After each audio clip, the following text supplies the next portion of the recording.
گرتنی گشتی لە شاری دێولان. جارێکێ دن دکان و بازارên beşek ji bajarên Rojhilatê Kurdistanê weke nîşandana nerazîbûnê hatin girtin. Li gorî zanyariyên ku ji Rojhilatê Kurdistanê ve gihîştine destê tora medyaya Rûdawê, roja sêşemiyê li bajarên Sine, Seqiz, Bokan, Mehabat, Bane û Dêwlan, heta astekê li Merîwan û Dîwandere û Kamyaranê jî gireva giştî bi rêveçû. Medya û saziyên mafê mirov dibêjin li çend bajaran dikan û bazar girtî bûn. Ev girev di demekê de bi rêveçûk û hêzên ewlekariyê daxwaz ji dikandaran kiribûn, roja sêşemiyê dikan û bazaran negirin. شانی باسا ئەمانگرتنە لە کاتێکدایە دوێنێ دوای ڕاگەاندنی ئەو مانگرتنە هێزە نظامی و ئەمنیەکانی کۆماری ئیسلامی ئێران لە شارەکانی مەهاباد، بۆکان، سنە و دێوڵان هۆشداریان بە بازاڕیان داوە نابێت بەشداری ئەم مانگرتنە بکەن. لە حاڵێکدا ئێستاش هێزی نظامی لە ناو بازار شارەکان جێگیر کراون، بەڵام خەڵک وەڵامی هێزە نظامیەکانیان نەداوەتەوە.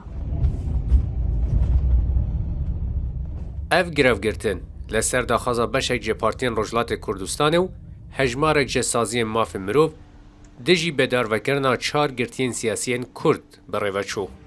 Serê sibeha roja duşemiyê Pêjman Fatihî, Mihemed Feramerzî, Muhsin Mezlûm û Wefa Azerbar lê girtîgeha Qizilhisara Kerecê hatin bedarvekirin. Ew pêşmergeyên Komeleya Şorişkêr bûn û havîna 2022 li Urmiyê hatibûn girtin. Deselata Îranê amade nebû. Sermê wan radestî malbatên wan bike.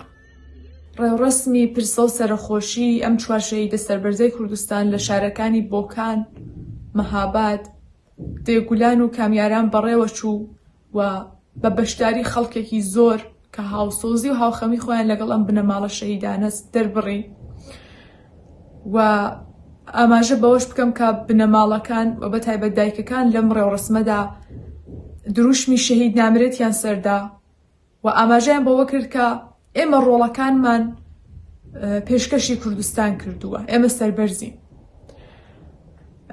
کۆماری ئیسلامی تەرمی ئەم هاوڕێیانەی نەداوە بە بنەماڵەکان و بە بنەماڵەکانی وتبوو کە ئێمە ئەم تەرمانە لە شوێنێکی نادیار ئەنێژین. Rênedan ku li mizgeftê tazî ji bo bedarvekirina wan bêdanîn. Li hejmarekî zêde ya xelkê li mala kesûkarên wan kom bûn ji bo nîşandana hevxemiya xwe. Vegotina kesûkarê wan, ev çargirtiyana di hevdîtinên xwe yên berî bedarvekirinê de daxwaz kiribûn. Şîn ji bo wan nêdanîn. Kesûkarê wan jî dibêjin ew bi wan serbilindin.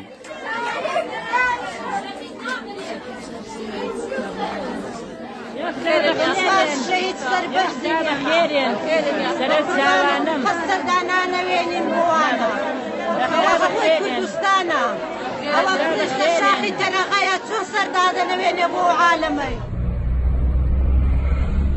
Girevgirtina giştî bo xelkê Rojhilatê Kurdistanê derfeteke ku bikarin dengê xwe bigihînin.